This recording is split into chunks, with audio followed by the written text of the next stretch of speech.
Thanksgiving morning prayer, before the chaos begins. It's Thanksgiving morning, before the cooking, before the people, before the noise. Take 60 seconds, just you and God. God, today's going to be a lot. Too much talking, too much food, too many opinions. But before it all starts, thank you. For the mess, for the chaos, for the imperfect people I'll share a table with. Thank you for the ones who'll show up, and for the ones who can't. Help me be present, not perfect. Help me listen, not defend. Help me see the gift in the mess.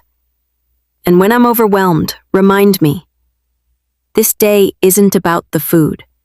It's about the love, imperfect, complicated, but real. God, meet me in the chaos today. Help me see you in the mess. Amen. Now take a deep breath. You're going to be okay.